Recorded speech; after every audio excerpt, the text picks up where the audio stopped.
Hello, everybody. Thank you for hanging in there and to the middle part where we've been flying around the 30,000 foot level with Ceci, giving you all the conceptual perspectives that you need to start to implement. I'm here to actually talk about that implementation part. So this is very much boots on the ground, nuts and bolts. We're going to be talking details and lots of them. A lot of the stuff that we're going to be talking about, especially when we get to the Google Analytics section, are going to be step-by-step guides. Now, don't worry, you don't have to have your analytics account up and work with this because all of the slides, at least most of the slides, in my part of the presentation are going to have in the speaker notes all the stuff that you're basically hearing me saying. So it will be a self-contained guide that you'll be able to implement all of this settings stuff that we're going to be talking about later. But to start off our conversation, we are talking about what's the importance of, quote, a good website. And good because, yes, air quotes, good, is really perspective. And the way that we're looking at it here isn't necessarily from an artistic point of view, even though we're talking about and talking to mostly artists and arts organizations. It's how effective your website really is that quantifies how good of a job it's actually doing. And to that end, there was someone in chat earlier who mentioned that just how important their website is to actually communicate with the three groups that Ceci asked you to identify. And it's been interesting. I too don't have a lot of COVID-related stories, but there is one really key piece of information that I've learned since COVID really kind of kicked into high gear, which is all of the arts organizations and individual artists that we work for as their web provider. We've discovered that they treat their websites very much like a panic room during the pandemic, as all those normal channels that are in person or have some sort of live human connection. Once those shut down, the only place you really can go is online. And the website is going to be very much one, if not two of the cornerstones in your foundation to keep that communication and engagement going. So I have tweaked this part of the presentation a bit from those lessons that are learned, especially with how they actually interact and function for you as that primary communications tool. Now, to that end, one of the very first things that we're seeing groups do and trying to help them move towards is to get away from the basic concept that everybody enters your website through the same place, which is the homepage. That may be the case with the majority of your users, but odds are if you compare it to analytics from 2 years ago, it's probably a lot less. And people are entering your website through various points of contact, through a social media post or an email campaign, but they'll be directed to what we call landing pages, which is what we're trying to move more and more of our users toward, is to get out of the idea of only looking at the home page as that main point of contact. Each of your programs, each of your main categories of areas that you interact with your audience groups should really have its own self-defined landing page at the very least. So I'll use that example we had in chat from one of the users that identified, I think it was parents, children, and grantors.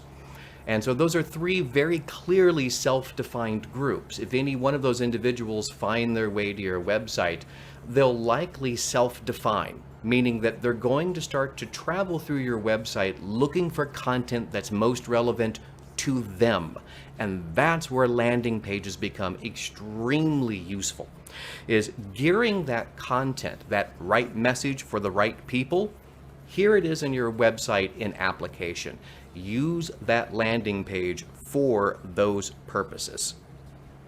Now, once they're there, let's see here,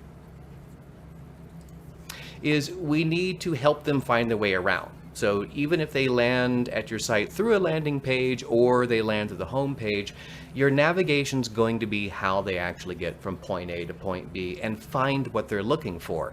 That jargon thing that Ceci was talking about, this is something that very much translates into your navigation structure and your navigation labels. If people can't clearly understand what it is that you're trying to tell them is behind that label, you're going to be in some trouble. If you need to include a description with your label, it means you need to go back and come up with a new label. No matter how much you may love that existing label or how much that particular piece of jargon is important to you, it's not getting you where you want to go. But once you've got that figured out, there's finding the best way to actually present that to folks. Now, there are a couple of ways that you can actually lay out your website navigation, but the tried and true, no-fail approach is a nice horizontal, right across the top navigation.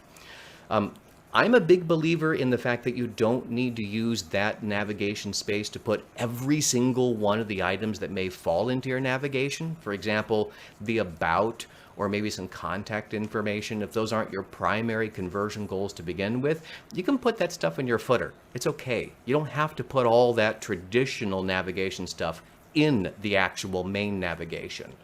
But once you have all of that at the very top of the page, we need to figure out what order to put it in. And fortunately, there's science to the rescue for all of that. And there's something that's called the serial navigation layout, or serial layout.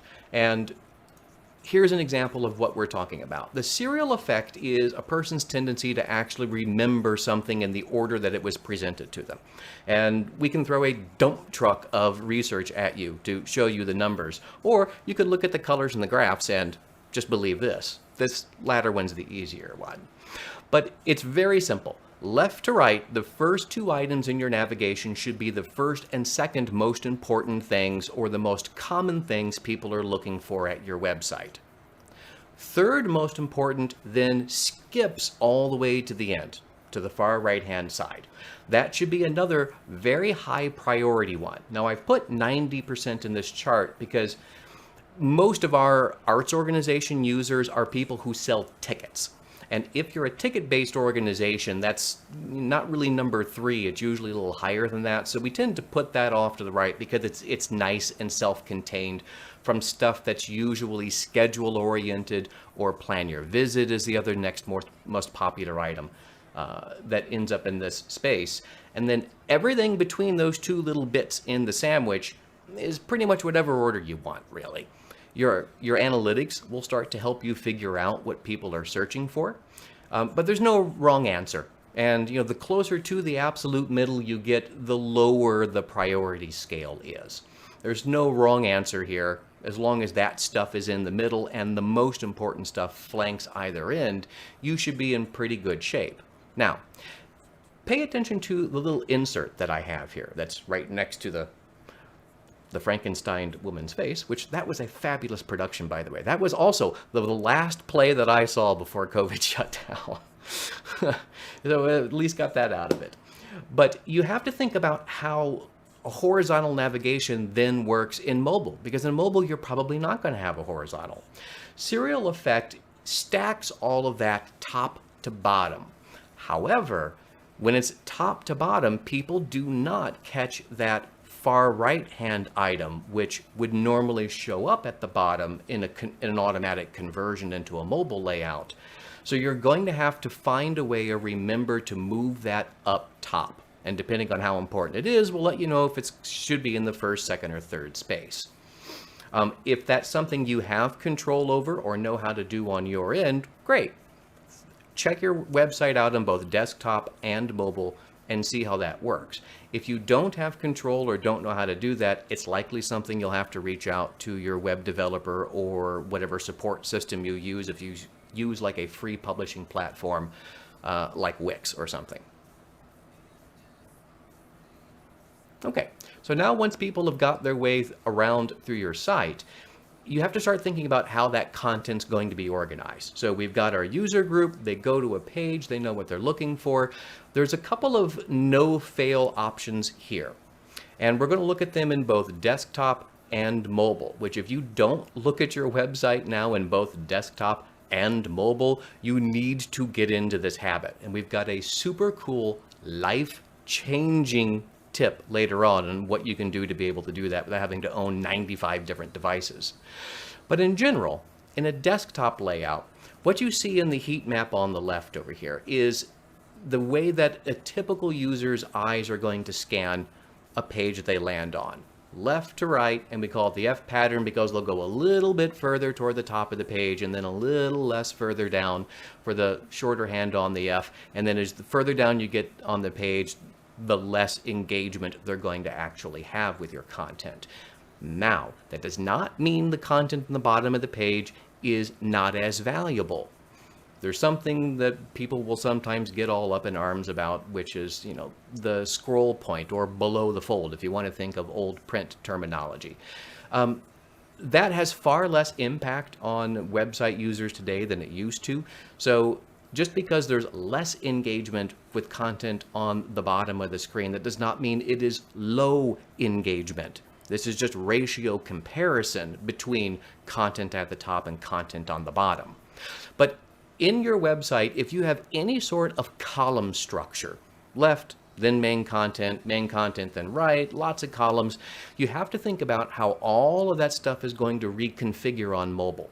And that's called responsive web design. In most cases, all of those columns are going to shift, get out of the way of my own microphone, shift so that they're going to stack into a single column by the time you go into a mobile website. There's no hard and fast rhyme and reason to it, but by and large, if it's a multiple column, the stuff that's on the right will go below the stuff that's on the left. But check your site, see how that works out, because when you flatten the F pattern into just, a nice uppercase I, all the stuff at the top obviously is the most important, and lower ratio involvement with users as they go down. So when we work with clients, again, looking at this from a ticket buyer, or if you have a product page, this is very handy, and there's a column structure layout. If you have your primary conversion item, that's that thing Ceci was talking about earlier, and in this case, a conversion item means someone needs to click or select a button to give you money. And we're talking about e-commerce later too. If that is, let's say, located in the right-hand column and not in the main column, and in mobile, that right-hand column goes down further on the page, all of a sudden, the most important thing that you're trying to get people to engage with, oh, sorry, cat. I startled her, I woke her up, will actually end up at the bottom of the page, where there is, less of a chance of people actually getting in touch with it. So you're going to have to do a couple of things. You're either going to have to reconfigure your content, which is one option, or you need to put that conversion item, in this case, the ticket button or the product purchase button, in both locations. So it's in that right-hand column and somewhere at the top in the left main content, so it shows up at the top of that mobile page.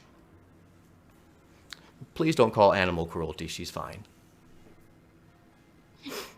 I was just going to say, is Carmen okay? She's Carmen. Okay. She's right back to sleep already. She's 19. She's been through worse. Okay. Now, content itself. There is a lot of different rabbit holes that we can go in this direction. I'm going to try to hold off a bit so that I rein back, all the geeky goodness that I would love to get into, and just try to keep things in a little more of an applicable level, which is when you're putting your site together, it's the layout of the content and then how the content looks itself. Now, again, not graphic design. Here we're talking about typography. You can use whatever font family you want, except Comic Sans. That should never be used everywhere, anytime. But there are a couple of hard and fast rules. Is you do need to have at least a 16 pixel font size, and that's 16 pixels for what are web safe font sizes, so Times New Roman, Arial, Verdana, the stuff you see all over the place. Some font families, if you're into typography, have scaled down base sizes. So 16 point for a standard web safe typography might only actually look like 12 pixels for one of these specialized fonts, but it's not going to be hard for you to figure this out. Smaller sizes than this are going to end up having far less engagement. And again, this is one of those things I could back up a dump truck full of data on you. You might like the way tiny typography looks, but if you use it at your own risk. you will have less engagement. People will scroll on your page more. They're going to click, they're going to tap, they're going to select, they're going to interact with your content less if your content is tiny. And the ratio between your main body font size and your headers need to be larger than what you might think. This is another thing that when we typically do design or redesigns for clients that are coming in that are new, is one of the biggest things that we find is in place on their old sites is your H1 and H2, or header 1 and header 2. Your page title on a website is usually header 1, and then interpage content. That's typically header 2. That should be no less than twice the body font size, minimum. And you know, the trends now are actually going larger than that, since you can scale that font size down. And Ceci, I see we have a lot of chat stuff coming in here, and I talk fast. So if there are questions, by all means, interrupt me. No, sorry, we were just dunking on Comic Sans. Oh, good. Yeah. Good, you should. Continue. Don't let me interrupt that conversation. But, in addition to making sure your headers are twice as large as body size, breaking up your content. This is another thing that we find people get into trouble with, is you've got your normal content that you send out through your print media channels, or it's, you know, the long narrative style content. If you put that into your website, break it up. Your paragraphs are almost always too long. Think newspaper lengths, 2 to 3 sentences maximum. And if there's more than 2 commas in a sentence, that's 2 sentences. So keep them shorter, break them up with interior headers. And as much as you possibly can, good old-fashioned bullet lists, ordered and unordered, so bullet and numbered lists, are some of the best ways to improve stickiness, or the amount of time that someone's going to stay on the web page. They process the content better, and they'll engage with your content better. Those are, again, no-fail options for putting your content into your website. Okay, so remember that life-changing tool I told you about? This is what it is. If you're a Chrome user, great. If you're not a Chrome user, become a Chrome user. Firefox has this tool as well. I don't know about Safari. Sorry. Ceci can tell you about that. But this is one of the strongest tools you will be able to use to help really refine how your content not just looks on a page, but how much easier it is for your users to engage with your content.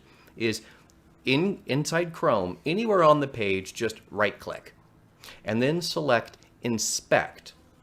Or if you're a keyboard person, you can just use Control-Shift-I. And that's going to open up what's called Chrome's Inspector tool. This was designed initially for developers, folks like me, to look at a bunch of code and run a bunch of tests while we're actually building out websites. And Google discovered this was being used more and more by just everyday users. So they've made all of these tools far more engageable than they used to be. But once you've opened up the inspector, it will probably open up on the right-hand side of the page if it's the first time that you've used it. You'll see a bunch of code. Don't worry about the code. All you're looking for is item number 2 on this list, which up in the very top, there's a little icon that looks like a tablet and a mobile device. That's the toggle device toolbar.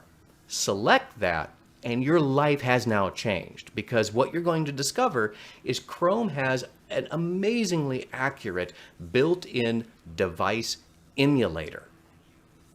So you can now see what you're looking at on a website, how it appears on an iPhone. And as a matter of fact, point number 3 here is they have a number of prefabs built in. You can select iPhone 10, or you can select iPhone 8, 9. You can even go, I think, as far back as iPhone 4 is still listed there. All the major Android devices and major desktop and laptop devices. If you're working at an arts organization, I will tell you one of the smartest things you can do for yourself, especially if you're not the ultimate decider on how a website is put together, is find out how your supervisor, your CEO, or whoever's making the decisions, Find out what their device dimensions are, their screen dimensions, because you can create custom settings. You can punch their dimensions in to the device emulator, save that as the boss's laptop, so that you can always look at the website at how you know the boss is going to look at your website. So when they see something that's a little different than what you're used to, you don't have to get that lost in translation thing. And you can anticipate and prevent landmines from going off before they actually get to look at content. And if you're in a mobile view, so a tablet or a smartphone, the little icon on the far right of that emulator bar will allow you to rotate the display between portrait and landscape aspect ratios. Again, wildly, wildly useful. So this is going to help you avoid so much nonsense, and it will show you definitively where your content starts to shift around if you have a responsive website between desktop and mobile devices.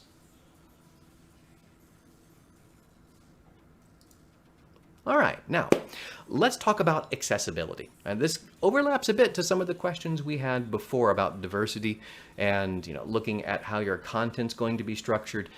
If you weren't already aware, accessibility is becoming a huge thing for the internet. If you're an arts organization, you're going to want to pay twice as close of attention as artists. Because if you're an arts organization, the stuff we're talking about next doesn't just impact you because it's important. It impacts you because you're potentially at risk of getting sued. The stuff you're going to get sued about is called the WCAG guidelines, and WCAG stands for Web Content Accessibility Guidelines.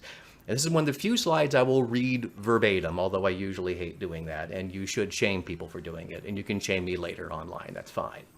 But WCAG is a central element of a series of web accessibility guidelines published by the Web Accessibility Initiative for the World Wide Web Consortium, known as W3C, the main international standards organization for the internet.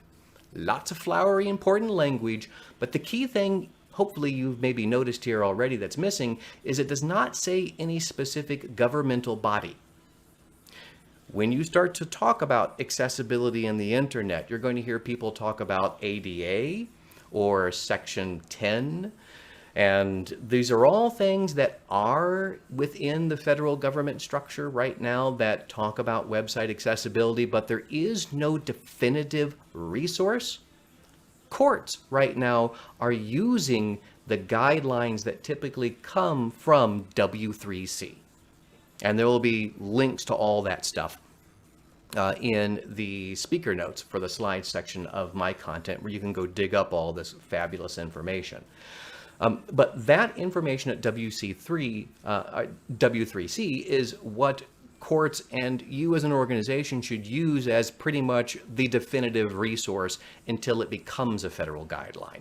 And hopefully soon to get a lot of this nonsense that isn't defined out of the way. But if your website is not WCAG compliant, what that means is somebody with a visual impairment or a hearing impairment, if they can't engage with your website the way that everyone else can, you can actually be liable for that. And there are lawsuits going around. We've had a few clients that have been caught up in mass lawsuits. Unfortunately, the downside of all this is even though this stuff is incredibly important and you need to pay attention to it, because there's lawsuits attached to it, that means you're going to get lawsuit trolls. Both of the clients that we've been caught up in have been caught up in mass lawsuits where a lawyer sued every arts organization that was a nonprofit in that specific city for their website because they caught one thing on their site that didn't meet the W3C guidelines. So this is a process you're going to want to go through.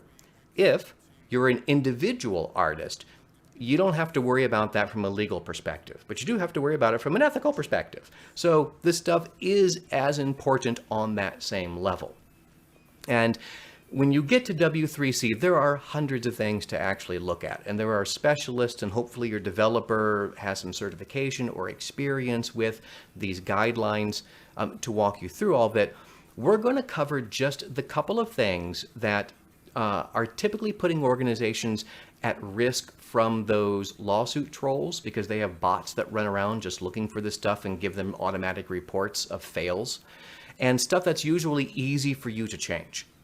And the first thing we're going to talk about is color contrast, because hey, we're talking to mostly artists today. So this is right up your, I don't know, the adjective just went right out of my head, but you know, this is definitely your jam, if nothing else. Colors.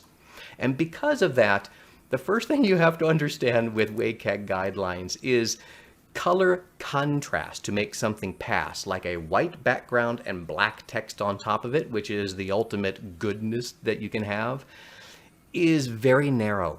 And it is a scientifically calculated, it has a formula and an algorithm that says pass or fail. There is no middle ground between this. As an artist, you have your own artistic sensibility as to what looks good and what works. This guideline doesn't care about that. Sorry. I know, someone has to tell you, and it's me. You can hate me, and I hate me too for this. But this is the reality. And you're going to want to go through your website and start to check all the major points of contact for color contrast. Text over background. If it's a button, the background color of the button and the text on the button. When it's in normal state and when it's in hover state. All the stuff that is going to be color at the website. And there are a couple of fabulous tools that you'll be able to use. One we're not going to hit in a deep dive right now today is called Contrast. There's a link and a description for it in the speaker notes. But this is a Chrome plugin so that you can actually do all this automatically without having to leave the web page where you're actually trying to check your color contrast. But the one we will look at right now is a free tool. It's a separate website, but it does an absolutely spectacular job at showing you what color contrasts are. Now, because we're talking to artists, I've got a really strong feeling that everybody here knows what a hex code is. If anyone does not know what a hex code is, quick and dirty description of that is it's a 6-character code that tells the computer which color to generate. They're not hard to find at all, and there are a couple of resource links in the speaker notes that will show you how you can do that with the inspector tool, and also a couple of Chrome plugins. You can actually just tap on something and it will show you the hex code for that. But this particular site, the contrast checker, at contrastchecker.com. You can just punch in 2 different hex codes, foreground, background. It will reproduce it for you. So just to the right of numbers 1 and 2 on the screen, it will show you what it looks like. But then number 3, it will show you all the different areas that WCAG checks, and it will tell you if you pass or fail. And it's just green, it's just red, there's nothing in between. It is yes or no. And you'll be able to tell if something is going to pass. And then if it doesn't, then you can start to experiment with some different colors. By the way, that contrast Chrome plugin, one of the best features about it is if you get a color contrast that passes, all you do is click a single button and it will tell you the nearest neighbor color that gets you over a pass threshold. Huge time saver. It's worth the $4.99 admission to buy the Chrome extension. But here, there are a few things that I want to point out in this number 3 area where it's showing you the pass and fails. You're seeing something called AA and AAA. This is where we need federal guidelines, because right now, AA standards and AAA standards are 2 different levels that WCAG will recommend for you. They don't say which one is better, although technically AAA is better in that it actually produces a better experience for a broader net of potential users. And if this were to become a federal guideline, I am not a betting man, but if I put money on this, AAA standards are likely where you're going to go. AAA standards have more restrictions than AA, which is why you can see something like a AA pass and a AAA fail. And the other major point of contention that you're going to run into, or a pain point, let's just call it that, is the color differential for color blindness, which there are multiple levels of color blindness and types of color blindness. This particular site just uses the most common one. The color, the contrast Chrome plugin will allow you to select the different types of color blindness that can go into play here. And trying to find something that allows a green light across the board can sometimes take a lot of effort. And if you just put a lot of money into getting a color palette designed by a designer, it's a little heartbreaking. But again, you can hate me online. That's okay. Blame me for this. But if you're a designer, if you are a graphic artist and you don't already take into consideration WCAG standards, you need to. It's going to be a tremendous value add for you, especially if you do any kind of web design work. WCAG standards, by the way, it's worth mentioning, don't apply to print media right now. For whatever reason, those are different. But for the website, they are definitely a standard. So the more you know about them, the better you're going to get. Let's see. Make sure I don't add anything here. A nice feature about this particular site is if you do create a free account, you can actually save your tests and go back and look at them. So if there are different pages that you need to test, you'll be able to enter that information in and reference it. So if you need to share it with a decision maker because they really like the way that color looked, you can say, here's the result, please don't hate and fire me. And let the data do the talking for you. So that's color contrast in a nutshell. Before we move on, that's a big enough thing. I want to make sure I'm not missing any questions on that. So let's open up just for a moment. If there are questions, go ahead and throw those into chat or just raise your hand and we can unmute you. Anything, Ceci? No. No, all right, great. Everyone is just voicing praise for your life-changing tips. So life-changing. Good. As they should. Well, it's life-changing. Absolutely. Well, let's move on now to the next WCAG element that you can absolutely positively control. And it's one that everyone is likely going to have wrong at their site right now. Even when we used to design websites before WCAG standards came out, we did what almost everybody does, which you use headers for style decisions. I want that text to be a little bit bolder than the regular text, but I don't know how to do HTML and change all that stuff, but here's this header setting and I can just apply a header 4 to it or a header 5 because I don't ever use those anywhere else, right? Right? Yeah, I did that. Everybody likely does that. You can't do that anymore. Sorry. With WCAG standards, they use headers in the way that they were actually intended with web design use, which if you have to use a screen reader or if you have to use keyboard commands to be able to navigate because you can't use a mouse or you can't use a keyboard at all, a header is what tells a web page where to move between sections. If somebody wants to progressively move down a page in a clean, easy, intuitive way. Screen readers use them intelligently.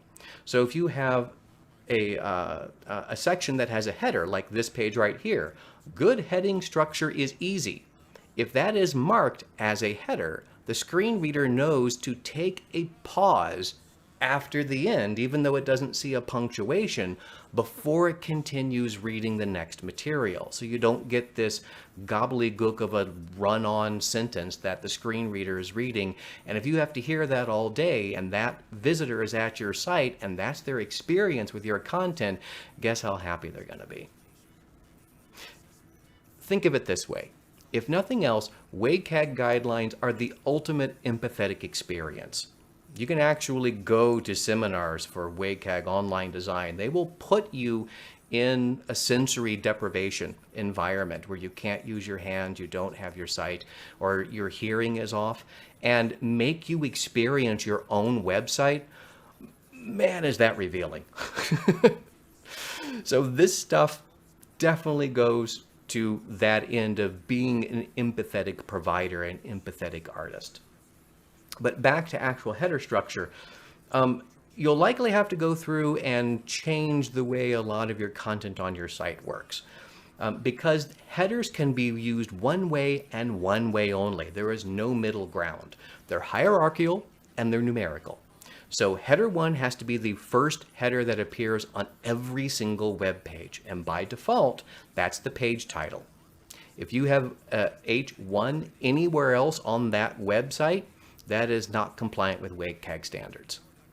The next header that has to appear, wait for it, header 2. You can't go to a header 3, can't go to a header 4, has to be header 2. After that, you can have another header 2, or you can move to a header 3.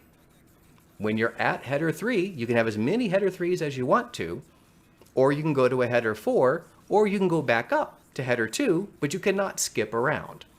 So it is very delineated. There are no variations on this path. WCAG does not care about your creativity or how you want the content to look based on the styling assigned to that heading font family, but it's very simple to put into place. So go through your site, start threading through page by page, find every single header that's there, and change it. I'll give you a little tip though. If you are using headers for stylistic purposes, if you do know enough HTML, you can start to create some custom styles. Like we're WordPress developers. So what we'll do on the back end is we'll create a little drop down on that toolbar where you enter in content on your main content meta box. And we'll create custom styles for the client. So instead of having to select header 3 for something like call out text, we'll just build a new one that has that label that applies the styling they want. So in a lot of cases, it's simply just communicating with your developer. If you're on a platform that doesn't give you that ability, then you're going to have to scale back your expectations. Like Wix, you can't create custom styles like this. So even though you may want the text to appear that way, if they don't provide the capability to do that, it means you don't get it. Sorry. Again, you can hate me. That's all right. But now, moving forward, we're going to start talking about analytics, Google Analytics. This is a lot of the step-by-step stuff I was talking about before, but we're going to pull out a poll because I want to know more about you to help tailor how this experience is going to go. So let me open up polls and pull open our Google Analytics poll. I want to find out how many of you already use Google Analytics, if you have an account set up. And then that will tell us the level and type of detail we're going to get into here. So imagine some really cool music in the background playing while we're waiting for this to go. I promise I will not hum or sing, although I really want to. I think that's why we're all here today, is to hear you sing, basically. Yeah, the only people that get that are my cats, and only when the door's closed. Let's see, we've got 56% voted so far. This is great. Great. So about roughly 2/3-ish to 1/3-ish for folks that do and don't.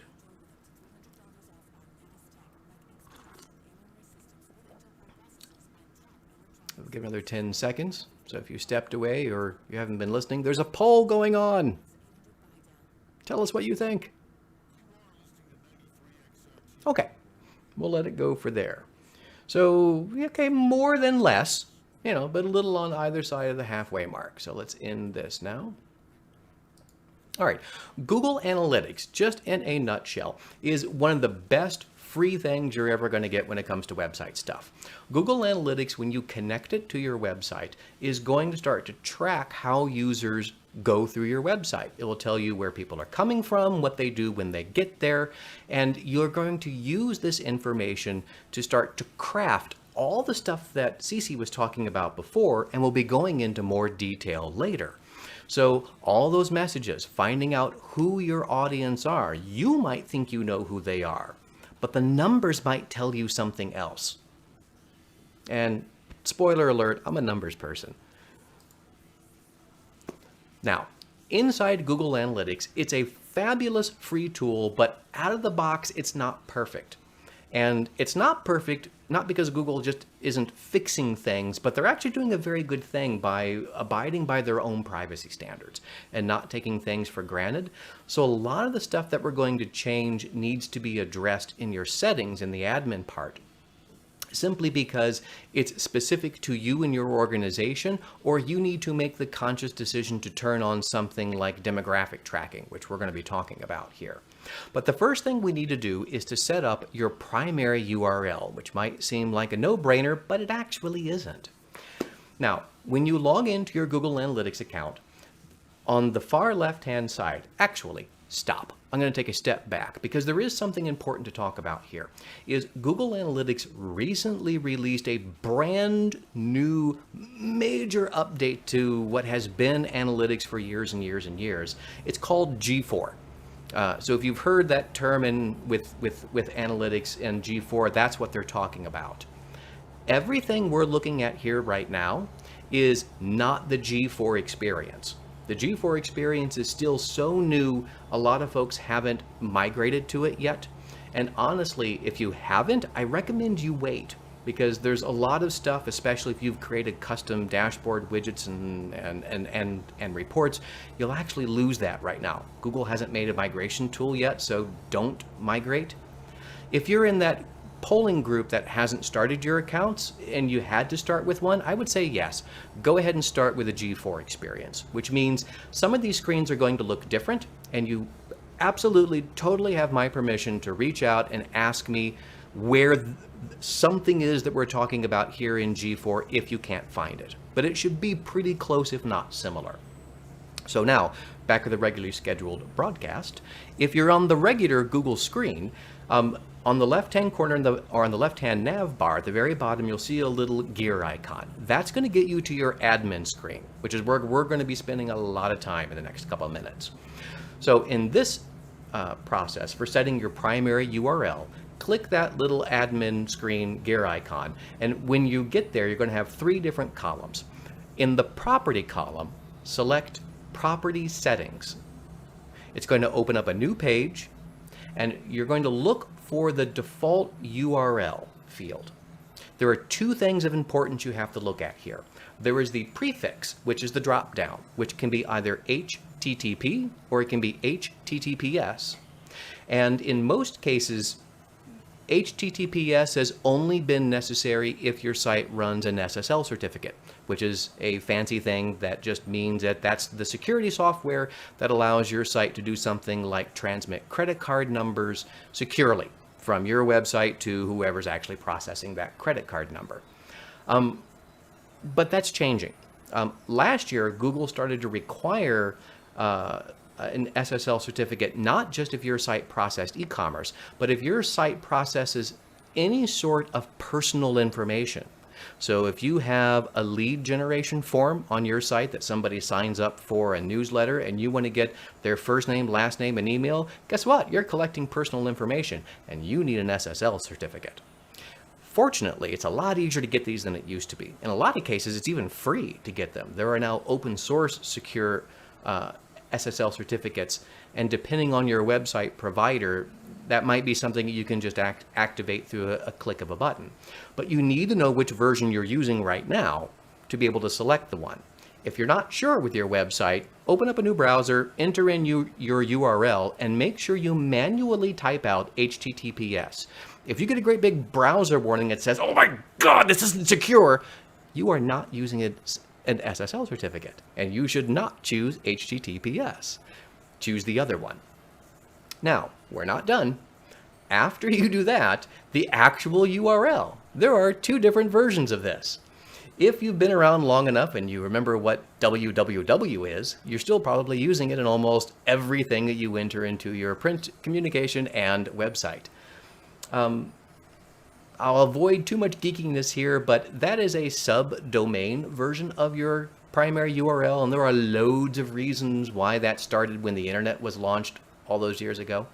But you don't need it now. And that's something else Google is actually starting to phase out and forcing people to get rid of, but not yet. If you use www as the primary URL, which is hard-coded into your site on the back end, on the publishing platform, you need to make sure to use that because Google will track your site differently whether you use what's called the www version or non-www version. Again, if you aren't sure, type in the www version of your URL into a browser bar And if it redirects to the non-dub version, you're using the non-dub version. And that's what you need to enter here, like I have in my example. So when that's all done, you'll click the save button on the bottom of the screen and you're good to go. That's all there is to it. Now your main default URL is set up correctly and you'll get far more accurate metrics data than you would without it. Next up, we're going to talk about demographics. This is one of those security things that Google has put in for privacy protection. And don't worry, you're not going to get personal information about anyone who goes to your website. Google will still never allow that. But demographics will track two basic quantification markers right now. And that's going to be sex and age groups. And the age groups are defined rigidly by Google Analytics. You won't get to change those coming in. And yes, we can have another very good conversation about why, when you look at the actual data, there's still only male and female. You know, I'm not Google. Direct those questions to Google. And I think you should direct those questions to Google. But for right now, there's really only those two.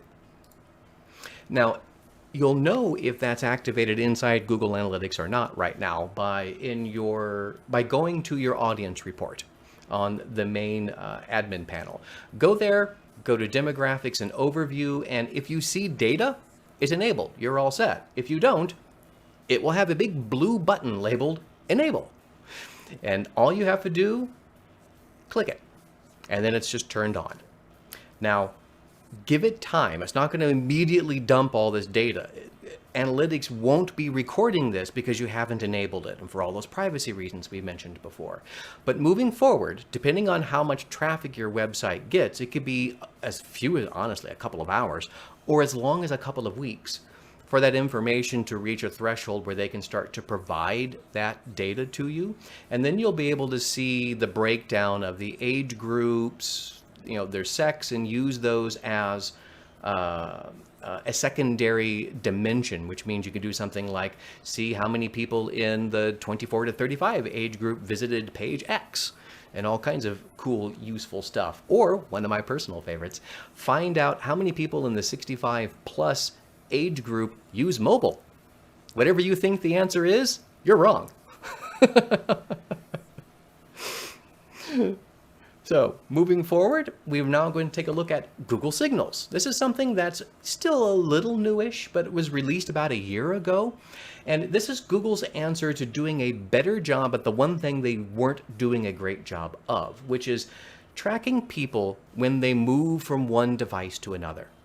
And which is really common, especially if you're a city dweller and you've got mass transit, and you know, people go to work on mass transit and they use their mobile device, but as soon as they get into the office on their laptop or desktop, they pick up exactly wherever they probably were on their mobile device when they came in.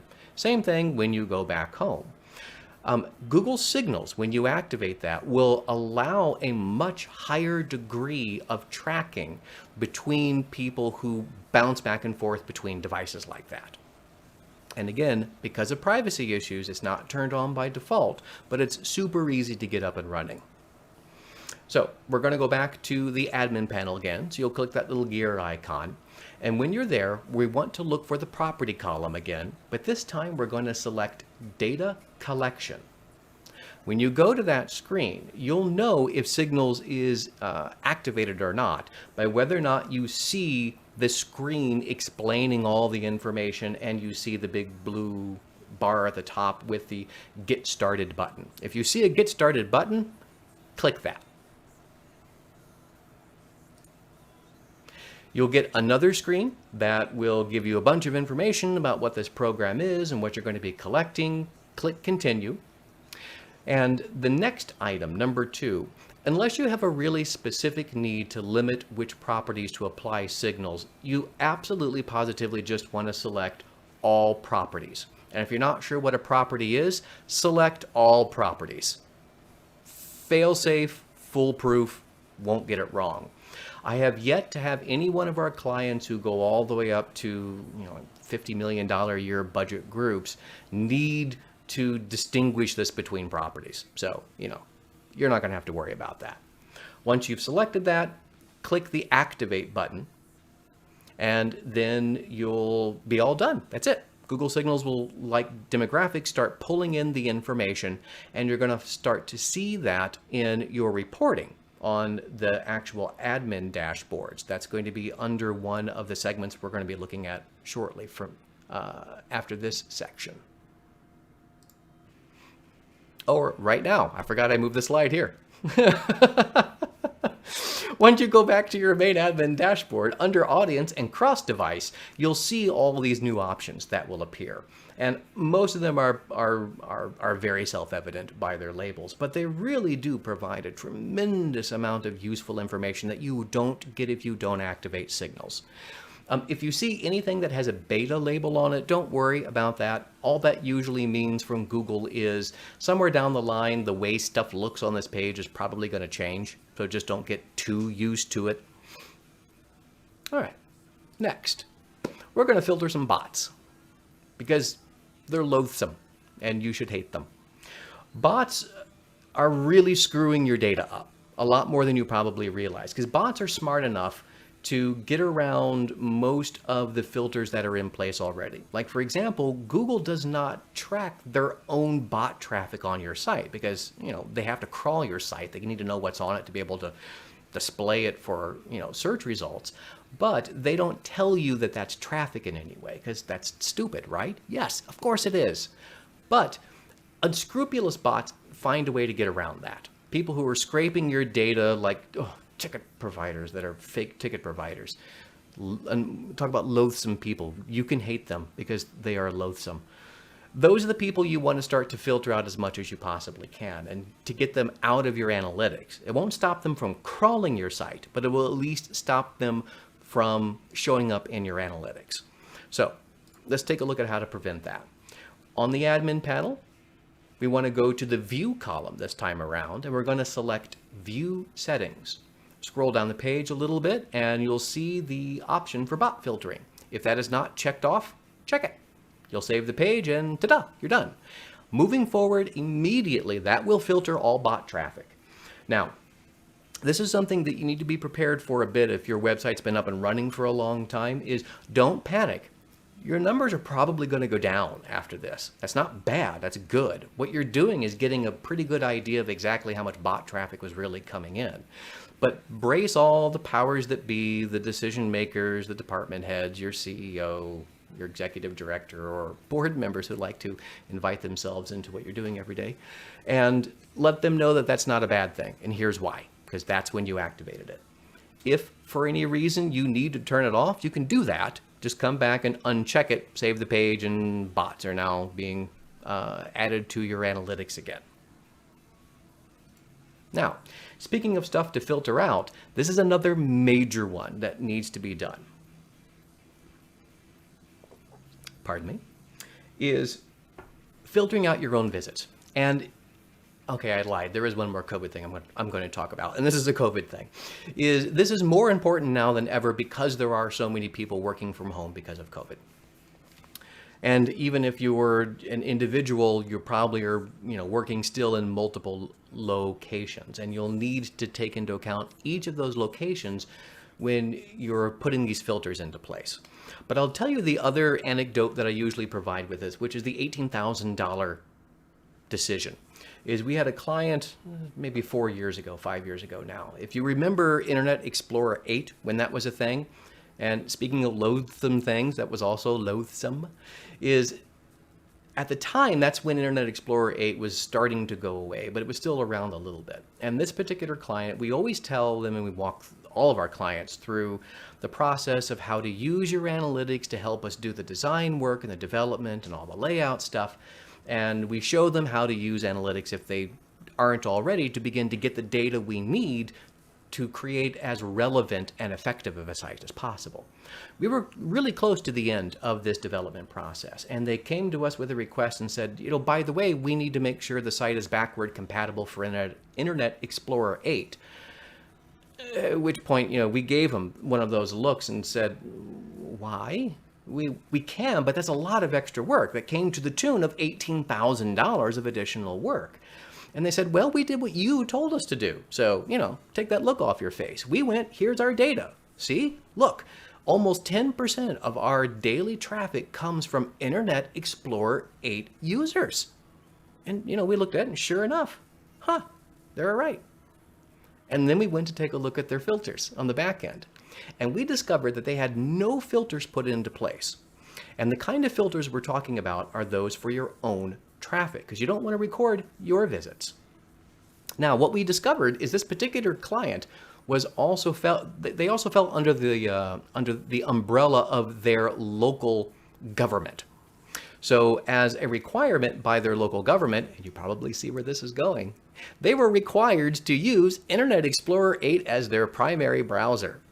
So even though they would get into the office every morning, fire up their computer, the first place they had to go to was Internet Explorer 8 before they were allowed to fire up any other browser. It meant most of them were actually still using it and visiting their own website. When we put the filters that we're looking at next into place, and we waited a week, just 1 week, for the traffic to go through, we found out that nearly 10% daily visit rate went down to 0.000. It's such a small number, why are we even bothering adding zeros after this percent? It let them know they didn't need to spend the $18,000. So, yay, it was a win-win for everybody. It was happy, and we got to get them off Internet Explorer 8 that much faster, which they did use for their county government. We were so proud about that. But now, let's actually talk about how to get this filter in place. First of all, you're going to want to open up a new tab on your browser and just Google the phrase, "What is my IP?" Hit return, enter, and then you're going to get this page or something similar to it. You're either going to get a really long series of numbers like you see here, or something that's probably only 9 numbers long. It's probably like, number, dot, number, dot, number. Those are just two different types of IP addresses. One's not better than another necessarily, and both are handy. All that's important is that you have that number. That is the IP address that's the internet connection that you're using to connect to a network right now. So keep that handy. Come back to Google Analytics, go to the admin panel. In the view column, we're going to go to the filters button.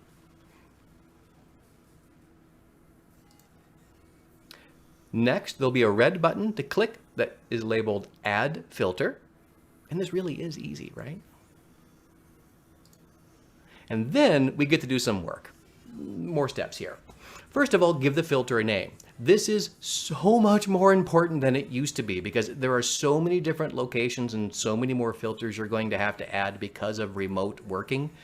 So it needs to be Janie's computer at home, Bob's computer at Starbucks. That kind of specificity is what we're looking for here, because when attrition happens, and attrition happens, someone else who's following you who has to look at this stuff needs to know what it is so they don't erase something that they probably shouldn't. Once you get the filter name in, you need to select predefined for the filter type. And then number 3, we're going to exclude this traffic. Number 4, this is very important on this one, the drop down select traffic from the IP address. None of the other options, no ranges, no ors or ifs, just traffic from the IP address. And then number 5, that are equal to. Once you've got all of that in place, we're ready for the next important part, which is to take that IP address that you Googled earlier, copy and paste that into the IP address field. Make sure there's not an extra space before or at the end of it, which can happen in copy and paste sometimes, and then save. Now, usually you could do that in the office and do it once and you were done. Now you're going to have to go through and do it a lot of other times. So it's definitely a rinse and repeat kind of scenario here. Once you've gone through everyone's, great. You'll likely have to harvest those IP addresses and give them the instructions on how to get that information to you if you're the person to manage this. But there is one great big giant warning I'm going to put out there, which you absolutely need to do to avoid filter fail, is to make sure when you're connected to the internet, you are not connected using a cellular connection. Wi-Fi, perfectly good. Hardline, even better. Cellular, no. absolutely positively don't do that. And here's the reason why. Cellular networks are still funky enough and dynamic enough that if you Googled your IP address and you're connected to a cellular network, that's one of millions that they own that's in a range. But if you enter in that IP address, you'll actually end up inadvertently blocking most, if not all, of the traffic from that entire cellular provider. You will not have a good time with your analytics if that happens. On the bright side, you'll likely know if you made that mistake because you're going to see your traffic numbers crater. This is the first place you go and check, is to see if you've added any IP addresses in the filters lately, and if so, remove them and see if that impacts your numbers. But this is one of the things to absolutely avoid as a bear trap. So before we move on, I want to just check some questions and see how we're doing there. We have a question from a little bit ago from Christopher. Sure. That might be interesting. Hang on one second. Now I have to. You can feel free to interrupt me as I'm. Well, you were on a roll there. It's pretty much the whole session. It is one large breath from the beginning to the end. Yeah. I didn't want to. Do you have the chat open? I can, yes. Can you open the chat, please? I will. Okay. Long question. Christopher, I am a photographer who has experienced copyright theft from my website in the past. What advice do you have for folks who want to display the highest resolution versions of their art without compromising image quality with a huge watermark, or worse, using compromised low image files? I have tried to implement HTML codes and restrict drag and drops, but they are not consistently reliable. That is a fabulous question. You know, sadly, I took out the image optimization section from this presentation, but it's easy enough to cover with you. Is image quality on the website is one of the most difficult things to start to wrap your head around. Because if you're putting your images together, or you're a graphic artist and you've done something in Illustrator or Photoshop, when you save it, you're probably saving in what's known as print quality, like 600 DPI, 100% quality, and it will generate this really large file size. If you display that next to what's considered an optimized image, which is 72 DPI and usually a lower quality setting, and I really wish Adobe would get rid of that label because it's so misleading, you do not get necessarily a lower quality image on the internet. It will still look as good as it does as the print version. Is there a threshold that you can cross and it starts to look funky? Yeah, absolutely. If you're a graphic artist and you use a lot of gradients, or you're a photographer and your backdrops have a lot of gradients, that's another one that's kind of a really difficult or less straightforward, let's say, way to get down to an optimized size. But the only time we actually ever have clients need to have a print quality image at their website is if they're selling it as a download. So first and foremost, I would say you probably don't need as high of a quality image as you think you do, unless the image itself, inherently needs that level of, I can zoom into the single pixel level version of quality to be able to see exactly how a brush stroke was used. That's nice, but in a lot of cases, it may not be necessary. And if you'd like, reach out to me. And actually, I've written 2 or 3 articles at Arts Hacker on this, and tools that you can use like Adobe Fireworks and Adobe Photoshop, and some online image optimizers that will give you excellent quality images at much smaller sizes. And then you don't have to worry about somebody stealing that great big print quality size that they can then go reproduce and use for other reasons that you don't want.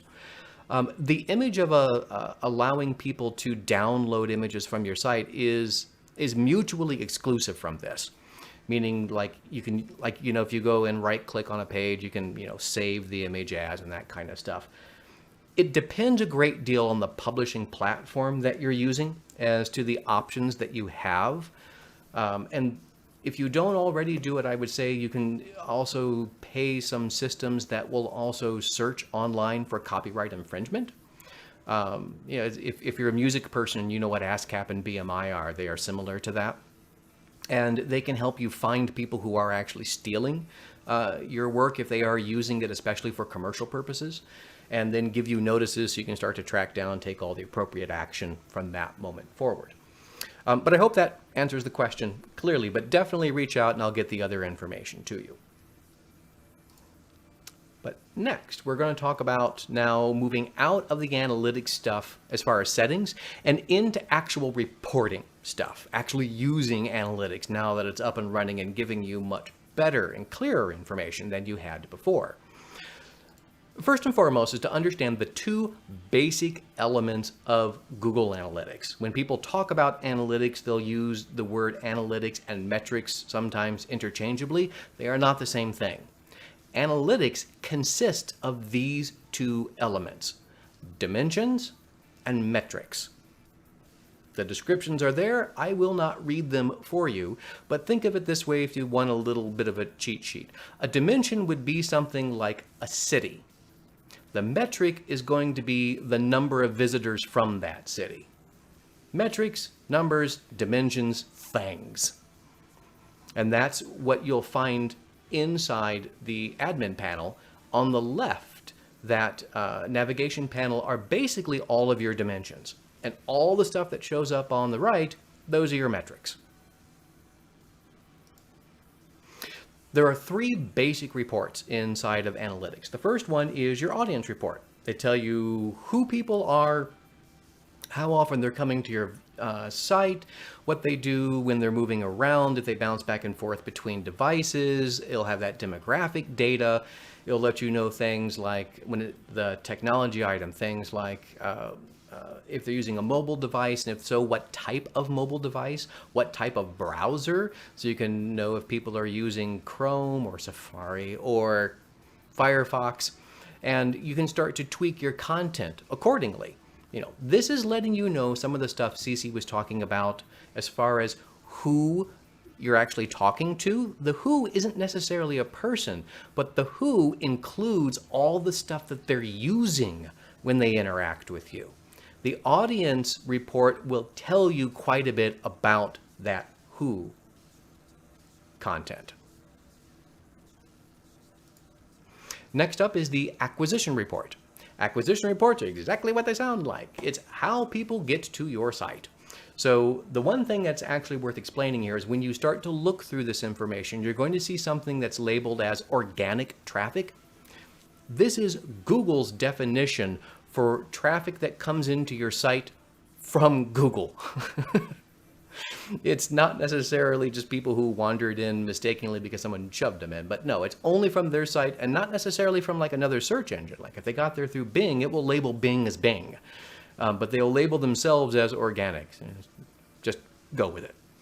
But they'll let you know if they come into your site. Let's say if you have MailChimp or any of the other email marketing providers, you can usually connect those to your Google Analytics account, and they'll push through those campaign names, and you'll be able to select them as how people actually got to the site. So you'll see what they did when they actually showed up. It'll let you further cross-segment the audience information to get a better idea of not just how someone got there, but who those people are. Next up are the behavior reports. Now that you know who they are and how they got there, behavior tells you what they did when they showed up. It will show you which pages they went to, how long they stayed on pages, and there's a fabulous report for user flow that you can start to track the major flows that people go through your site. So that's the path of pages they go, from home page to an interior page A, back to home page, or do they go to interior page B, so on and so forth. And it will let you start to drill down into very specific paths. This is particularly helpful when we were talking about some of the self-selected user groups at the beginning of my section. When we were talking about navigation, is this user flow report is going to help, it will be instrumental in being able to start to help define who those user groups are and to right align your perception of them with what Google is telling you about them. Hey, Drew, we've got a quick question here. Yes. So Evelyn is asking, how does Google Analytics work with a VPN? In what way? Because that can go in a couple different directions. If you want to unmute, go right ahead. Yeah, go ahead. That's what I was just going to say.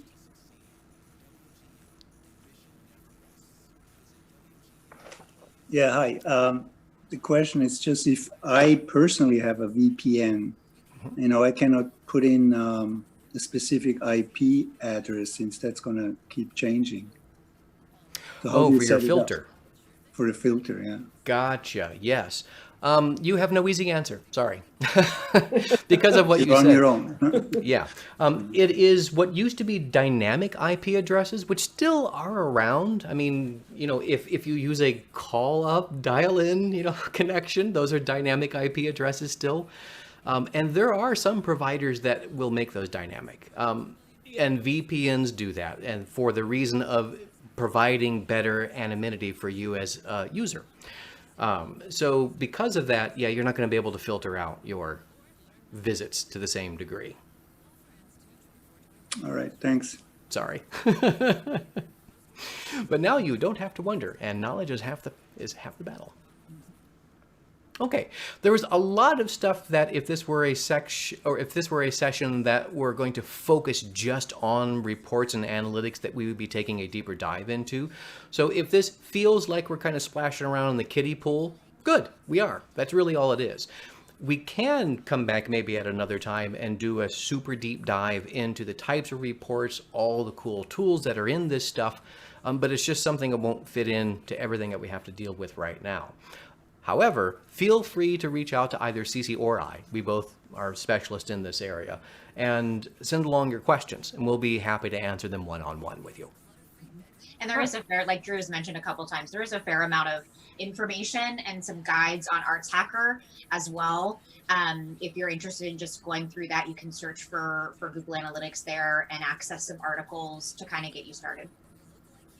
Good deal. And because I am the one sitting here chatting away, I'm not paying as close of attention to time. How are we doing on our... You're good. Good. Okay, excellent. All right, so as we move on to this, we're now going to start talking about e-commerce.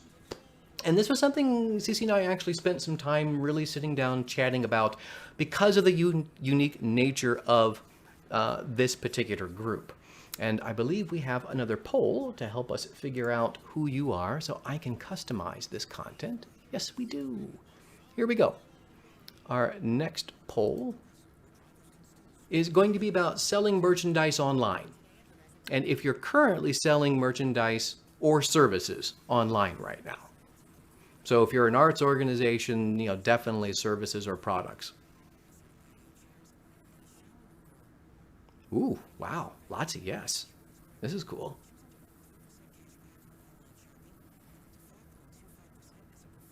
Excellent.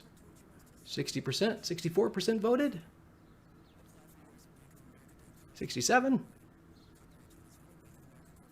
65? That was weird. They went backwards. Did somebody recount their vote? 68? Okay. I think Zoom has their own math. Well, neither here nor there. This is really clear. Right now it's an 80-20 split. So 80% of the attendees today are selling merchandise and or services online. So we'll kind of shut this down right here. And, oh, well, dear, I forgot to put up the actual poll slide. My bad. We just did that. So now that we know the bulk of you are actually selling merchandise online, this does help shape things up. Odds are you're doing one of two things right now. And for those of you who aren't, these are the two primary directions that you can go. You can either integrate your e-commerce into your website, or you can use a third-party website to do this. And a great example would be if you're a WordPress user, you could integrate something like WooCommerce or BigCommerce, or two of the most popular ones, into your website. And by integrated, that means your shop is online, people don't leave your website to shop, and when they make a purchase, they stay on your website as well.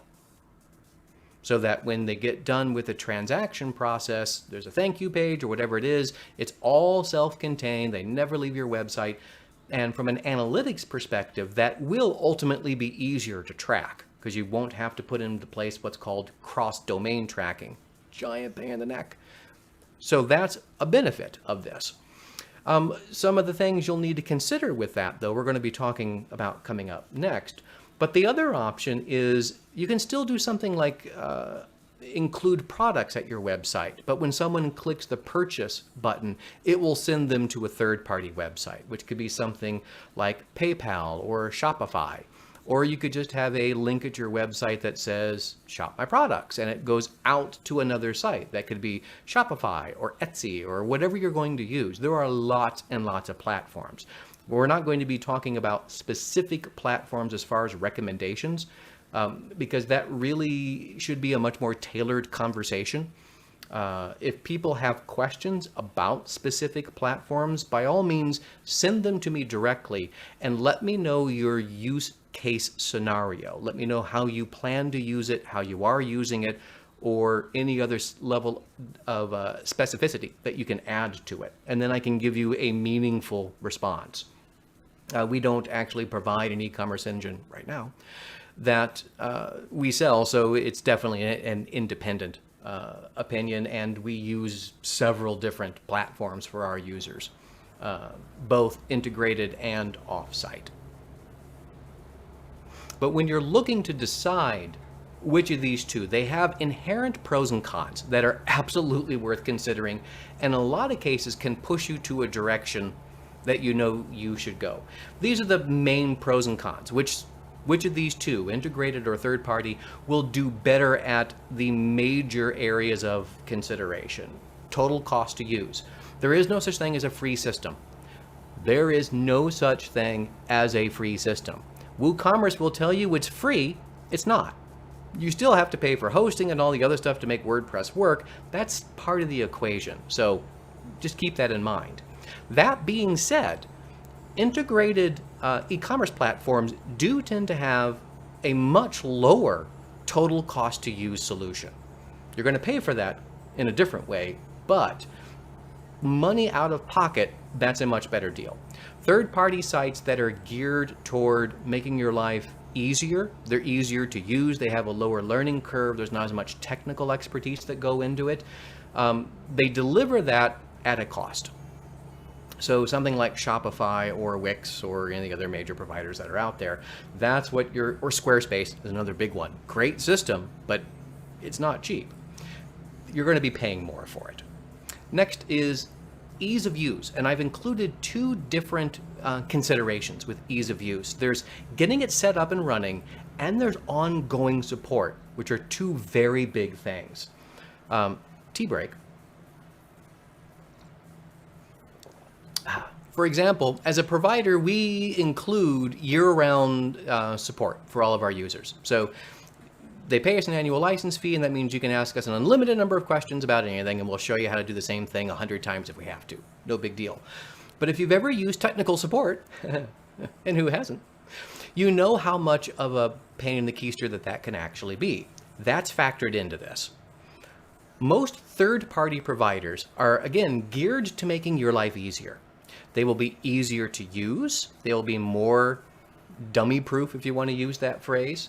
And they will provide much better technical support, either telephone-based or ticket-based support. Hands down, they're usually fantastic. Most integrated sites rely on you as the user having a certain degree of technical expertise and understanding on the developer level to properly integrate it. So that's the major trade-off. Payment methods. This is something that is increasingly less of a concern, fortunately, and both sides offer really fabulous answers. There isn't one that's a little bit better than the other, although I would lean more towards integrated. Payment methods, also called payment gateways, with third parties in a lot of cases will be wrapped up into the third-party provider, like Squarespace. Squarespace processes credit card transactions for you. If you're using an integrated provider like WooCommerce, you can pick, and there are hundreds, literally, of payment gateway providers you can use. We use Stripe almost exclusively. And Stripe also offers one of the widest range of payment options available, not just credit cards, but you can use Google Wallet and Apple Pay, and you can even use Bitcoin if you want to. And they process all that stuff. For both options, they are easy to integrate, they are easy to use, and you really can't make a bad choice. So if you need a really crazy, insane degree of payment options, though, do consider integrated. Now, for artists, the next one is huge, drop shipping. Let's say you want whatever you're selling to be fulfilled by somewhere or someone else. If you're the person who puts it in a package and puts it into your delivery provider, UPS, FedEx, Postal Service, then this isn't such a big deal for you. But if you have any kind of outsourced order fulfillment process, drop shipping is a really big deal. The vast majority of third-party providers have very limited drop shipping functionality built into them. They're going to rely on you to be the person responsible for fulfilling those orders. So hands down, integrated e-commerce platforms do a much better job at integrating with a wide variety of third-party fulfillment systems. Like one of our users right now is a graphic artist. They do a lot of their work that they have fulfilled through Moo cards, because they will then upload that content to Moo, and Moo then actually delivers and manufactures that product for them, whether it's a postcard or whatever. And you can interconnect all that stuff with an integrated e-commerce platform at degrees that third-party platforms can't even imagine at this point. So hands down, that's definitely the best one. Scalability is another big thing to consider. If you're just starting off in e-commerce, or you're in the entry levels, that kiddie pool version we were talking about before, that's exactly where you want to start. But you have to plan for success. And part of that is going to be scalability, more being able to process a higher degree of orders, being able to have a lot more products in your site without it being able to scale down. Integrated sites, and this is kind of a weird one, because integrated sites will ultimately provide more options for you. There's no limit to it, but they're going to be harder to put into place, and they're going to take more time to put into place.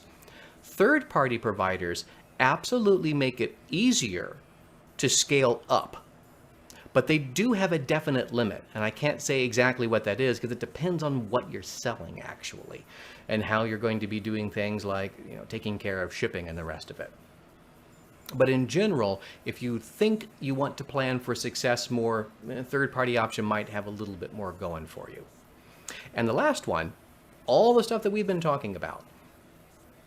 In Ceci's first half of covering the messages, figuring out who your audience are, to my section, which has been talking about how to know what they're doing once you've engaged with them, is you have to be able to embed analytics in some form or another into your website.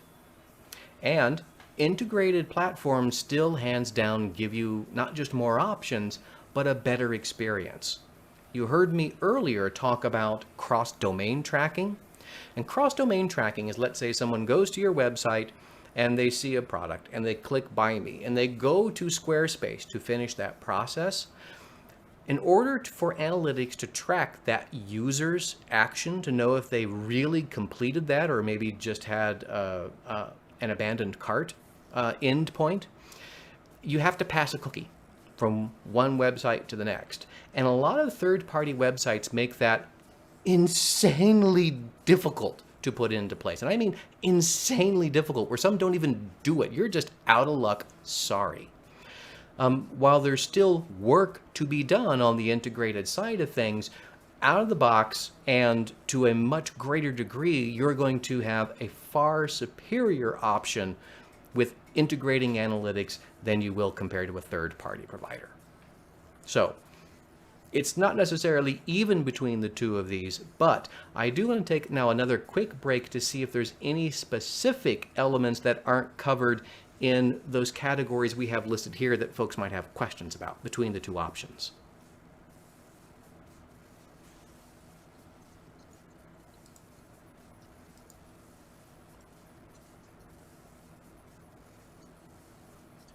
I'm scanning them myself too. Oh, it looks like Ceci's been doing a fabulous job of answering some questions. All right. Okay, well, good. We can circle back to that afterwards if need be. No problem. Oh, gee, and look at this. See, I had this nice little card and slide made up for it everywhere. But we are actually going to use this to inspire a couple of questions, because we didn't really talk about some of these things right now, like accounting. If you're an arts organization, this is probably much more important. For a lot of our users, we'll connect their e-commerce platform to something like QuickBooks or whatever other system that they use. That's something you absolutely need to consider when deciding which direction and the type of e-commerce platform you want to have. Doing things like collecting sales tax, that can also be something, especially artists as individuals, forget they sometimes have to do if you're a registered business in your particular state. And since you're California, you guys know all about regulations. So you really need to look into how sales tax works in both local, county, and state level.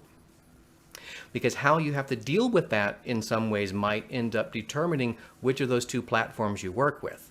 I can tell you, integrated platforms will give you more granular control over sales tax right down to the zip code level that not all third-party providers do.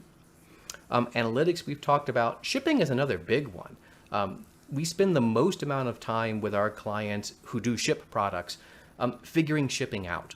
You know, I'll tell you the best thing you can possibly do for yourself is just include shipping in the price of the product, just so you have free shipping. That's one of the best, lowest hanging fruit solutions I can give you. If you can't do that or just don't want to do it, try to make your shipping flat fee. But things you need to consider are, do you want to ship outside the United States? The immediate answer might be, yes, that would be great.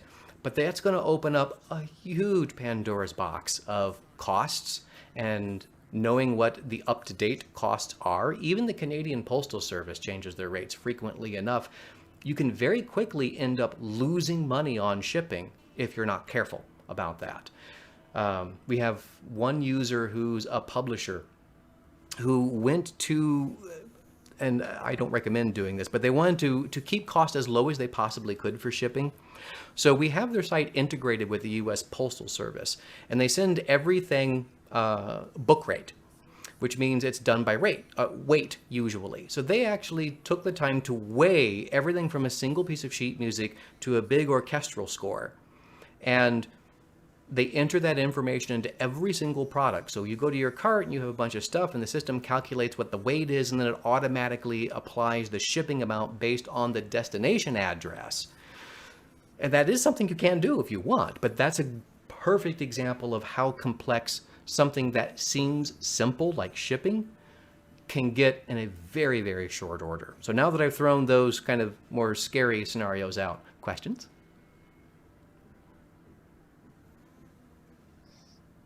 No. Okay. Well, good. Excellent. I had a thought about, because when you were talking about, cross-domain tracking and tracking a conversion, of course, everything you said was absolutely right, but it made me think about goals. Since so many people here in GA, since so many people that we have in the workshop today are already selling online, if you are using a third-party system that will allow you to put in your Google Analytics tracking code, which some of them will, it depends on what it is, totally depends on what it is.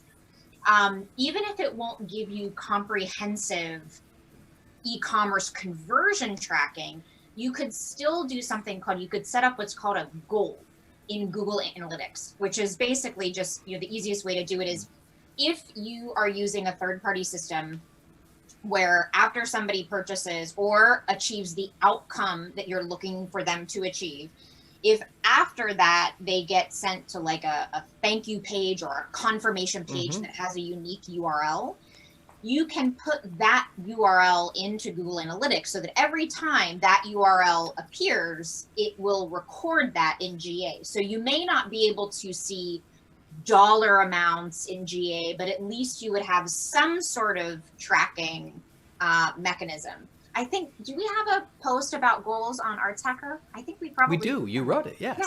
Did I write it? You wrote it. Great. Yes, yes, we do. I will find it and put it in the chat.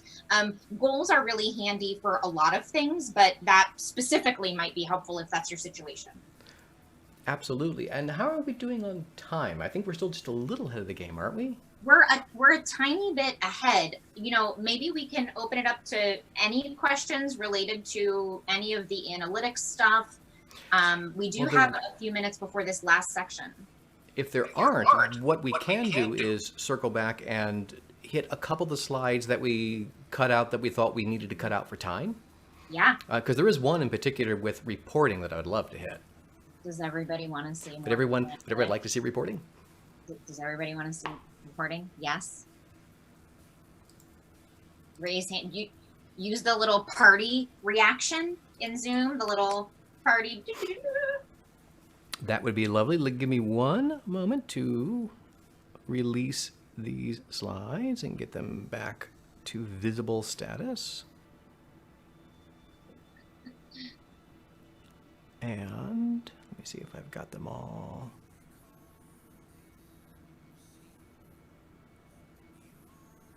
Okay, I think I do here.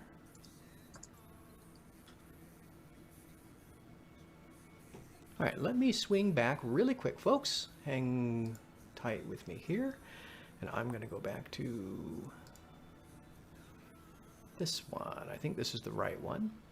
Okay, with actual reporting.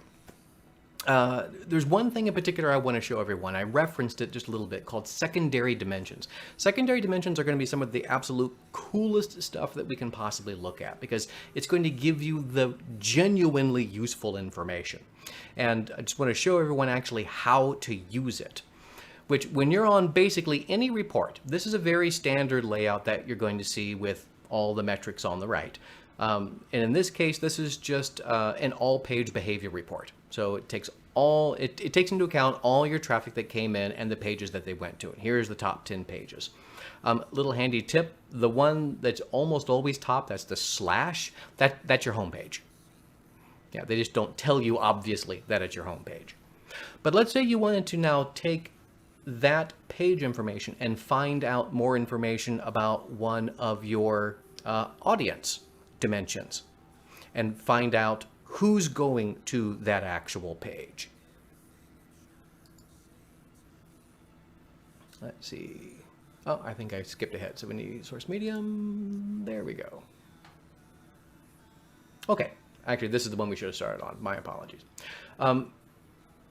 Instead of the other one, what we're going to do here is look at the mobile device under audience. And what we want to do is start to find out what age groups are going to start to match up with those device types. Are they desktop users, mobile users, or tablet users, and by which age group? So the secondary dimensions start off by selecting the metric that you want to drill down into. And in this particular case, I selected all three. So you're going to just check off the boxes next to them. And then number 2, that plot rows button will be lit up until you click it. Click the plot rows button after you've selected the options of the metrics that you want to drill down into. And then up at the top, you're going to see that it will start to show you that information in your timeline. So it's not just the mass number, but you actually have, you can see how each of those starts to drill down. And then let's see. This is what you get when you think you're not going to use something and you need to use something. Ah, here we go. The secondary dimension tab. To drill down now further into that, you will have a little drop down at the top of your metrics display. Click that, and here's where you have some choices to make. By default, Google's going to give you some of the most common secondary dimensions or other dimensions that you can use to filter by. But this is a type ahead field, which means if you know you want to use age already, you can just start to type in age, and then it will pull that up for you. So you don't have to scroll through this long list.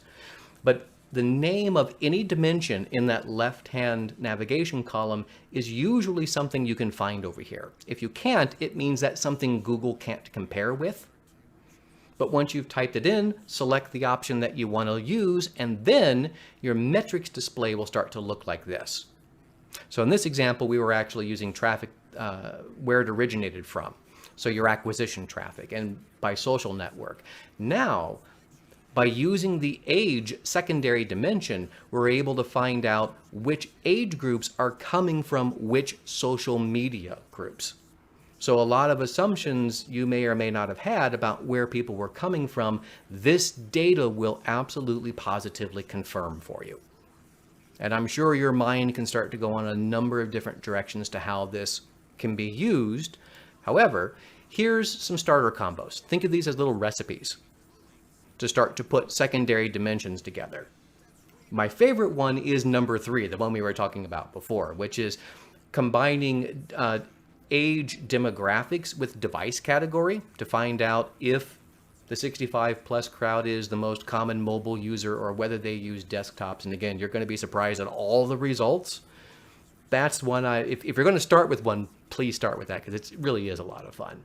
But the other 3, in addition to this, are great options. And in most cases, you can save a lot of these as custom reports, which is another section that would have been a whole thing that we would talk about if we focused on all of this, about how to create custom reports, save custom reports, but it's all stuff that you can use to just increase your Google juice and your overall experience.